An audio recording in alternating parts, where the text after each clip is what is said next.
It's now time for the Mike Wagner Show, powered by Sonic Web Studios. Visit online at sonicwebstudios.com for all your needs. The Mike Wagner Show can be heard on Spreaker, Spotify, iHeartRadio, YouTube, iTunes, Anchor FM, Radio Public, and the MikeWagnerShow.com. Mike brings you great guests and interesting people from all across the globe. So sit back, relax, and enjoy another great episode of the Mike Wagner Show.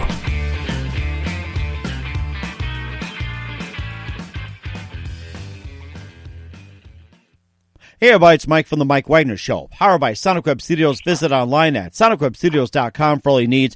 Looking at a professional website without breaking your budget? Sonic Web Studios is the answer. Sonic Web Studios offers fast, affordable custom web designs that blow the competition away.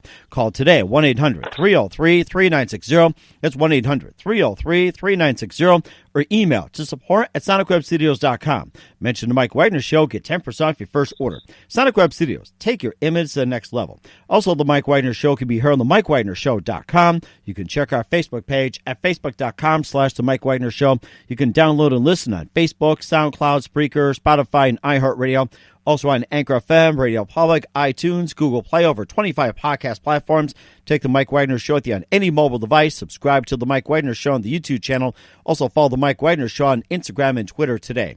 We're here with a wonderful lady and also a singer, activist, and author, and making a big difference in the Baltimore area and also making an impact nationwide as well. And not only she's the lead singer of War on Women, or WOW for short, basically taking on a number of issues as well, too, like the right to choose, universal access, feminist issues, and sexism and more. And also got a book called Making Spaces Safer, which is the appropriate time to talk about during this pandemic and beyond, and how to make things safer and what to do in certain situations. And these are obviously very, very different times. And live, ladies and gentlemen, from beautiful downtown Baltimore, the singer of War on Women and the author of Making Spaces Safer and Making Things Safer and More Happening for Everybody, the difference maker, Shawna Potter. Shawna, good morning, good afternoon, good evening. Thanks for joining us today. Thank you so much for having me. That's quite an introduction. Well, I'm looking forward to great people like you talking about your group War on Women, the new book Making Spaces Safer, and of course educating the public and why you need to make spaces safer for a reason, what to do, what not to do, and everything else in certain places, certain situations. And of course, I myself could use some lessons as well. And before we get into all of that, first of all, tell us how you got your career started. Well, define career. well, talking about how you got started, it can be either as an author, as a singer, or just in entertainment in general. So you can pick and choose how you got started. I think, well, I've always been interested in music. I've always been moved by music. It's always played a really important part of my life. And so as soon as I could pick up a guitar, start writing songs, start performing, I did. I laugh at the idea of a career because I think, like so many Americans right now, I'm in a position of, freelancing, gig work, hustling, doing what I can to make ends meet. And there's not a lot of, funding or money for creative endeavors or social justice endeavors like writing a book on safer spaces. So, didn't mean to laugh at you. It's just like funny to think about right now during a pandemic, especially. No, it's perfectly okay. And, I've had some people say when they had so many jobs, they say they're small business owners. And one prominent leader says that we're all small business owners. It depends on how you use your skills. And that's why I said careers, that we're actually small business owners as well. So I'm not here to, correct people on that. But when I think about that, I had that same thought. It's like career. What career? But if it's something you love, and it's not considered work. I mean, you do got to thank Geico the lizard. Yes. So. I guess you're right. Yeah, I certainly can't imagine a life without playing music. So I guess I don't think of it as a career, even though if I could be out there on a stage right now safely, I would be. Mm-hmm. And what was that one moment that influenced you precisely into becoming a singer? I mean, I don't know if it's one moment. My mom tells a story of me dancing in my crib with MTV on in the background, right? Oh, wow. And so I just think I've always been called to the rhythm, so to speak. I started by singing along to the radio and making up dances at recess, and once I realized that I could play guitar, pick up an actual instrument, that was my calling, and I got into, rock music and punk music. And it's only with this band, War on Women, that I actually put the guitar down and focused on fronting a band. That's interesting. And how'd you get the band started? Well, one of the guitar players, Brooks Harlan, and I, we were in a band before this in the mid to late 2000s. It's actually the reason I moved to Baltimore, is to join his band. And that was Paul Levesque. And we did that for a long time and did our best, but didn't see any real success. And it started to fizzle out naturally, like many creative endeavors do. And then we decided, well, let's start a new band. Let's start a band that's heavier than the last one. Let's start a band that's overtly feminist. We were, this was in the year 2009, 2010, and we were just getting really fed up with the way that women's rights and equality were being chipped away from the top down. So we wanted to say something about it. You also released your debut album, a 6-song EP called Improvised Weapons, back in 2012. Tell us more about that one. Oh, yeah. We released it on Exotic Fever Records, which is run by a really amazing woman named Katie Otto, who was big in the DC music scene back in the day. And that was the first thing we ever did as War on Women. And I sort of come from a world. Most of the bands I've been in are a little more like rock or a little more indie rock. And that's my personal writing style on guitar, which is one of the reasons I don't play guitar in this punk band, because I can't do it. I'm not fast enough. But it was very cool to be in the studio and kind of do one or two takes, because I'm mostly yelling, and to be able to get it out and do it quickly instead of worrying about 3-part harmonies or getting it perfect. It really was about the spirit and the feel. I'd say that as the albums have gone on, we've concentrated more on creating a fuller, more complex musical picture. And so I kind of wish I could still do one takes and get it right. But that was a really exciting time. And we have recorded every record, starting with the first one with Jay Robbins, who was in the band Jawbox. It has a recording studio called Magpie Cage here in Baltimore. Wow, that's amazing. That's where you recorded the self-titled War on Women, and you can tell us more about that, along with your second full-length album, Capture the Flag. Yeah, I mean, we got lucky and we were able to sign to Bridge 9 Records, and they've put out every full-length that we've done, so self-titled, Capture the Flag, and then also we're working on a new one right now that we hope will be out later this year, all on Bridge 9 Records.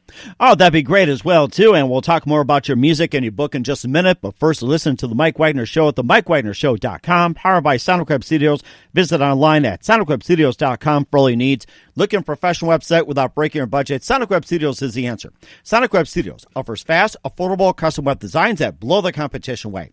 Call today, 1-800-303-3960. That's 1-800-303-3960. Or email to support@sonicwebstudios.com. Mention the Mike Wagner Show. Get 10% off your first order. Sonic Web Studios. Take your image to the next level. Also, the Mike Wagner Show can be heard on the MikeWagnerShow.com. You can check our Facebook page at Facebook.com/The Mike Wagner Show. You can download and listen on Facebook, SoundCloud, Spreaker, Spotify, iHeartRadio, iTunes, Google Play, and Apple, and over 25 podcast platforms. Take the Mike Wagner Show with you on any mobile device. Subscribe to the Mike Wagner Show on the YouTube channel. Also follow the Mike Wagner Show on Instagram and Twitter today. We're here with singer and author and activist Shawna Potter with the War on Women, and also the book Making Spaces Safer here on the Mike Wagner Show. We talked a little bit about how she got started in music and some of her works on War on Women. And of course, you also you've been doing this for quite some time, and your lyrics is used to advocate women's right to choose, universal access to contraception, other feminist issues. And what inspired you to basically just write about the issues that involve women, and also some of the issues that are going on today? Yeah, well, I tell you, it was just being fed up. I just got really fed up with, at the time it was George W., who was, making a lot of decisions about what women can do with their bodies. And at the time I was kind of apolitical.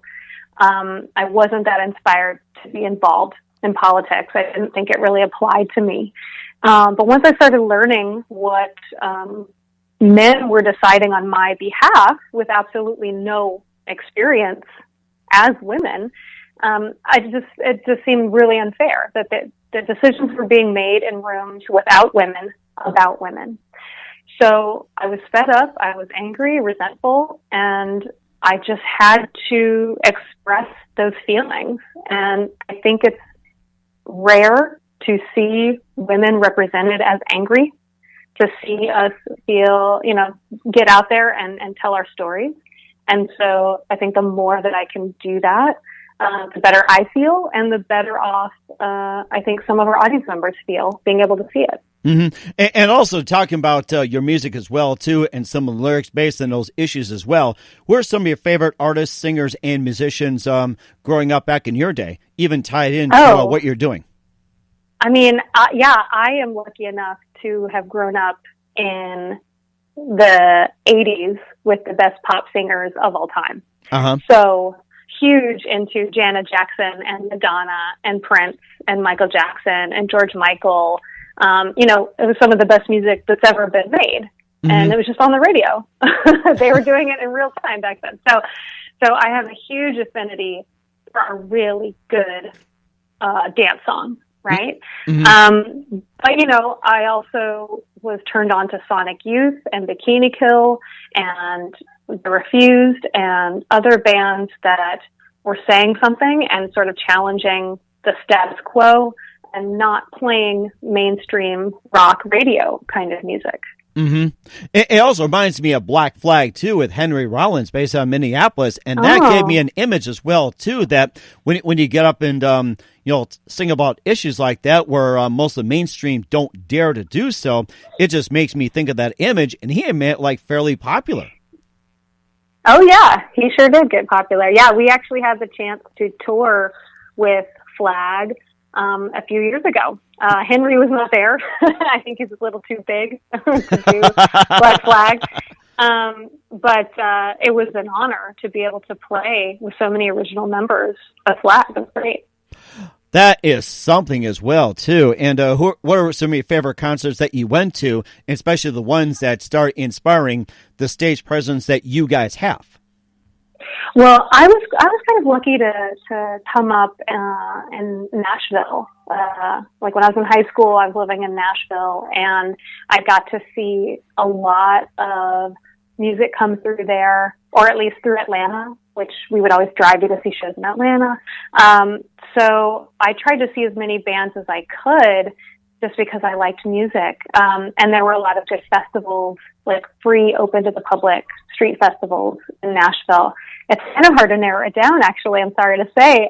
But really, of course, anytime a woman was on stage, I was tuned in and paying attention and either taking notes or figuring out what I liked or didn't like. And it was always really important to me to see other women on stage.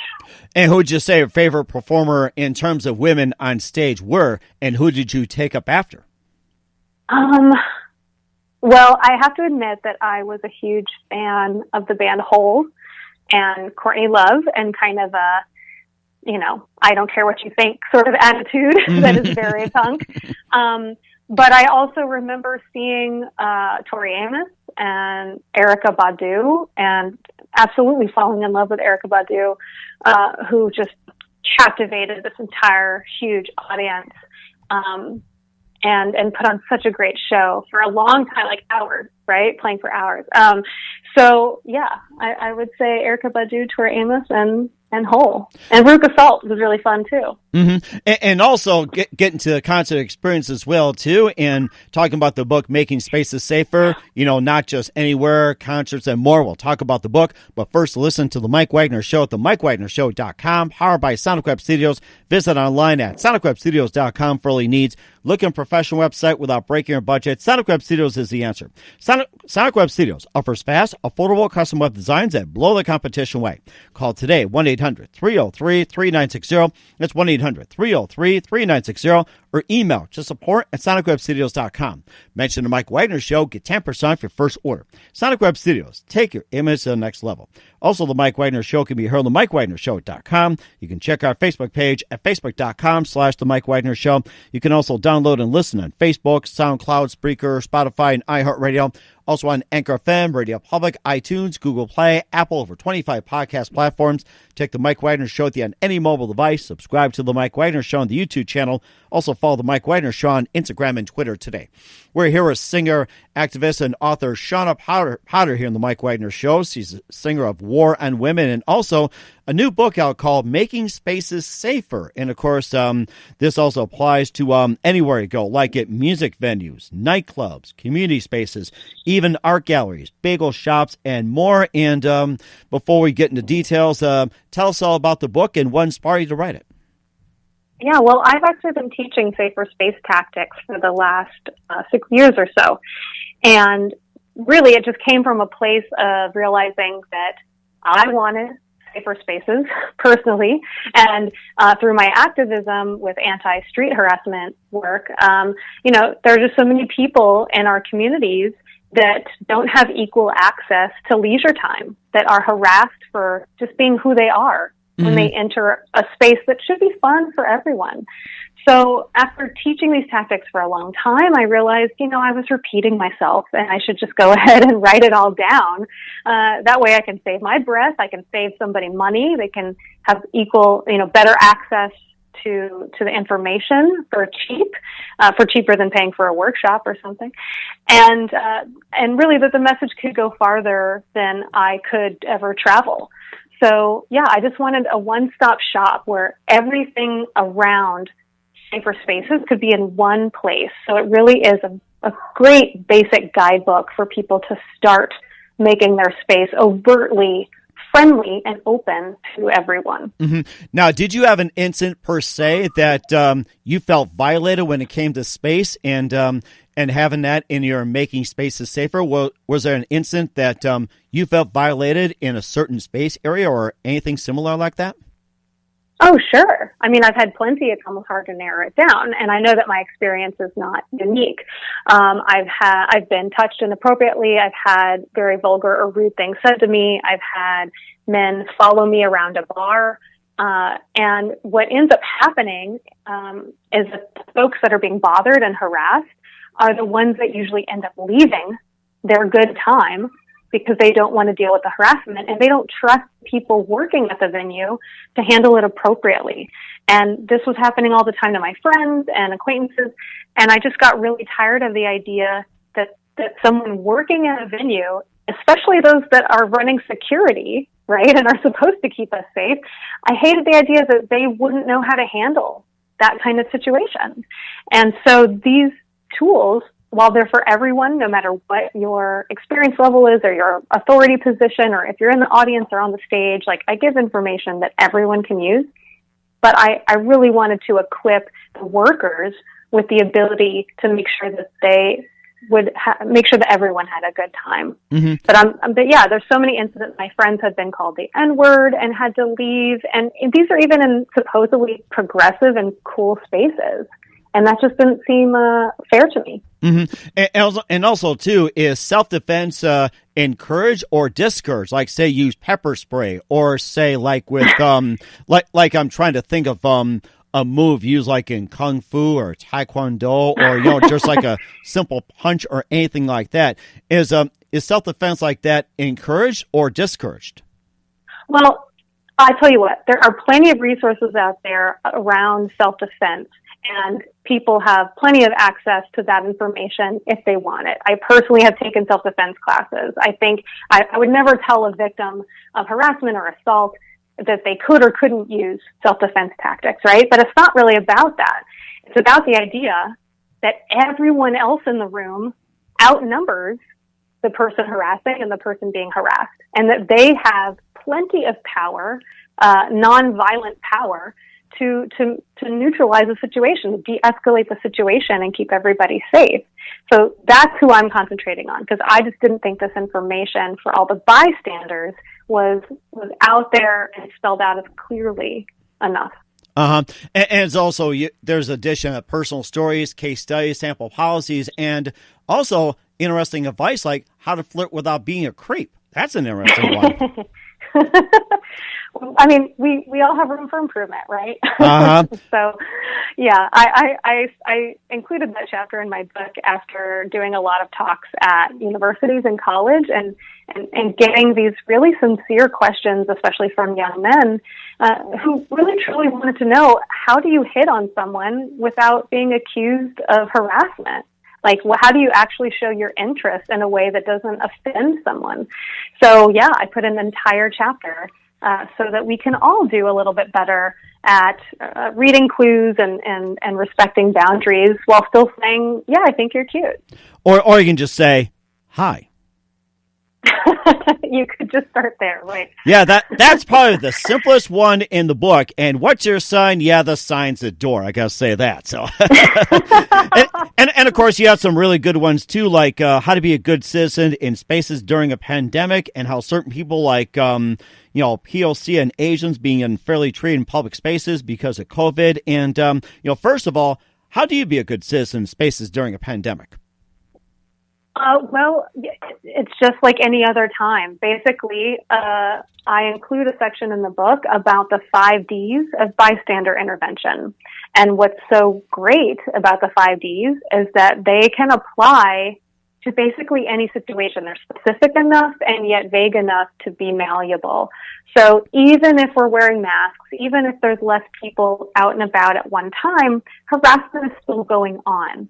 And as a bystander, you have so much power to intervene and make sure that the person being harassed feels supported.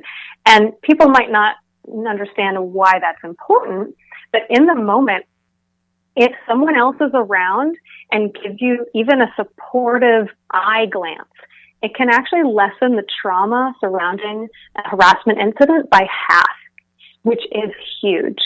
By just giving a glance, right? By just giving a knowing glance. So that's the least we can do.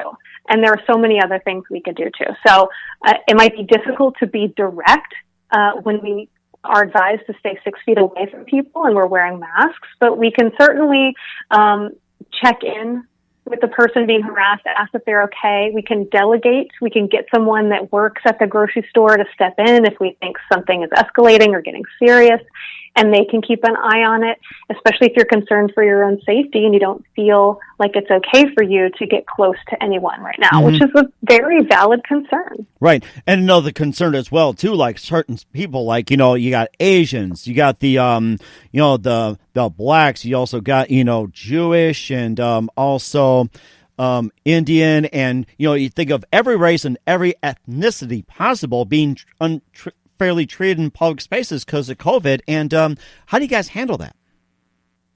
Well, again, in the moment, the best thing to do is use the 5 Ds. And so you can be direct, but you can also distract.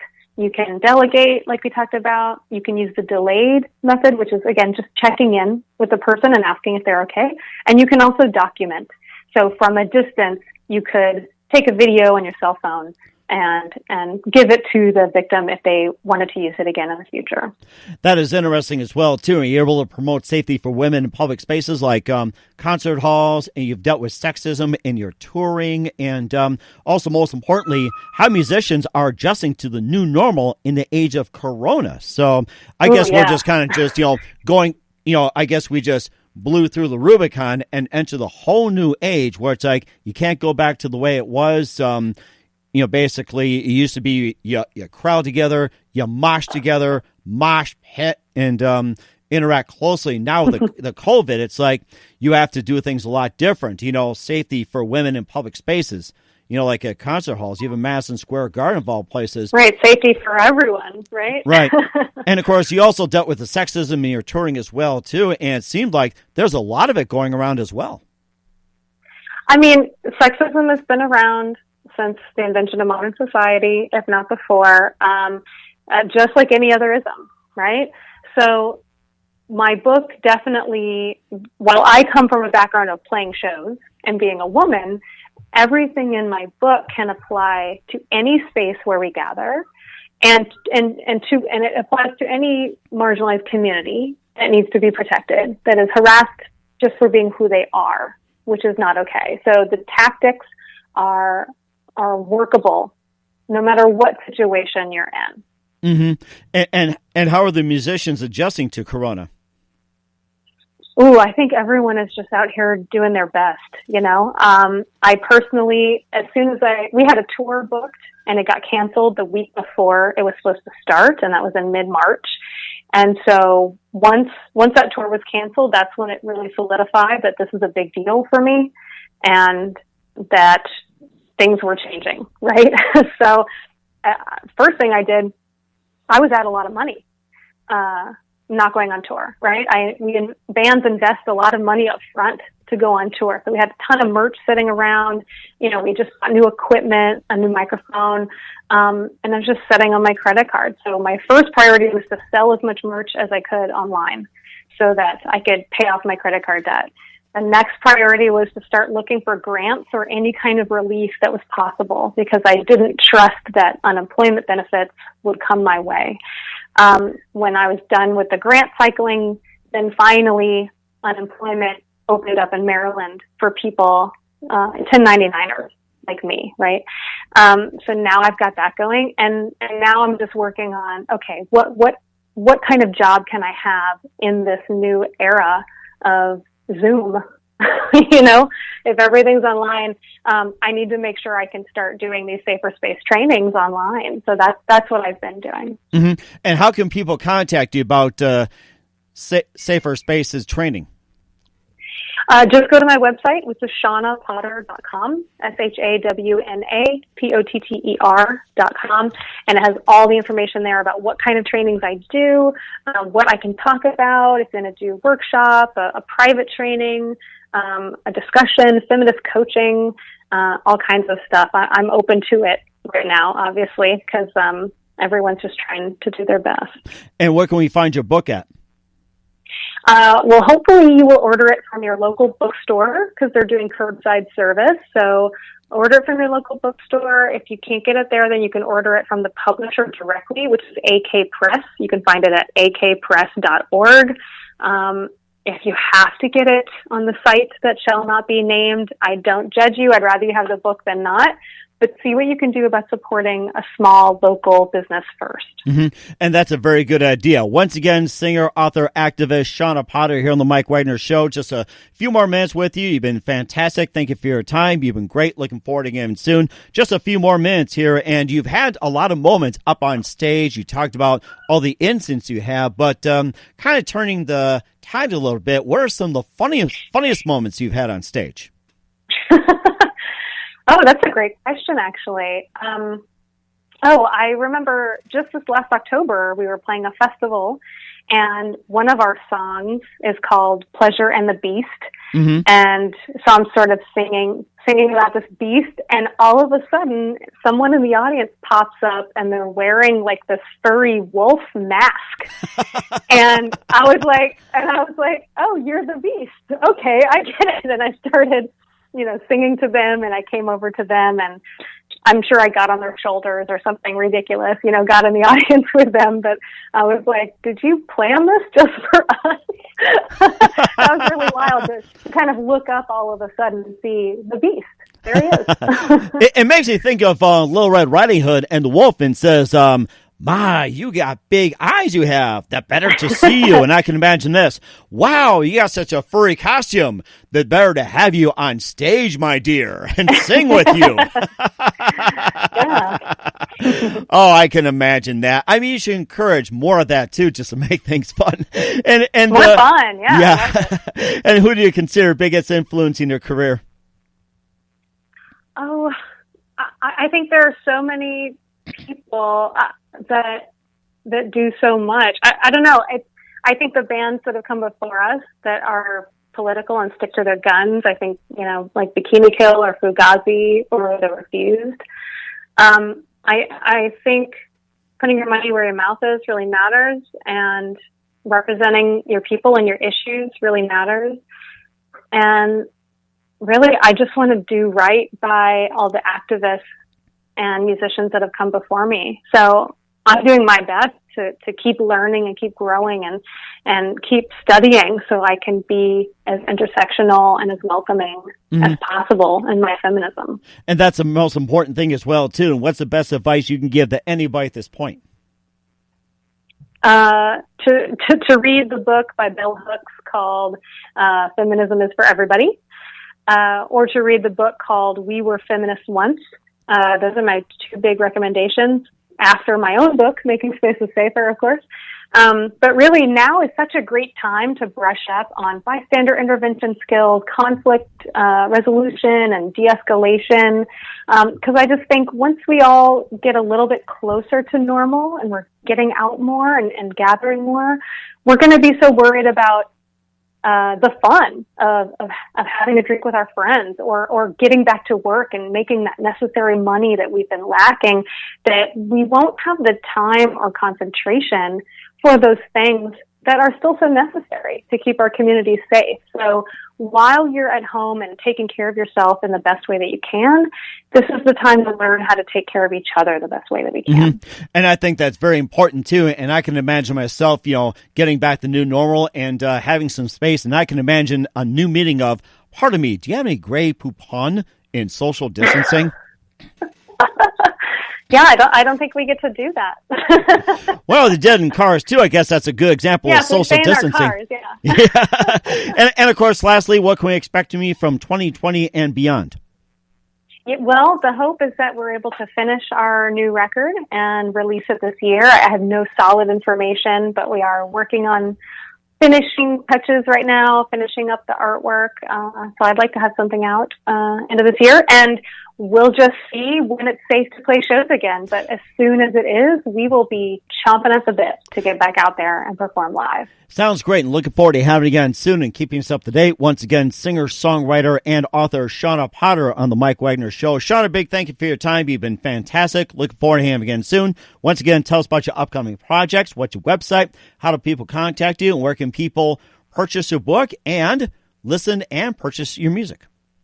Well, everyone can find anything they ever wanted to know about me on shawnapotter.com. Easiest place to look. And thank you so much, Mike, for having me. And thank you as well, too. Looking forward to having you again soon. Do us a favor. Keep us up to date. We'd love to have you back. Thank you. Thanks for listening to The Mike Wagner Show, powered by Sonic Web Studios. Visit online at sonicwebstudios.com for all your needs.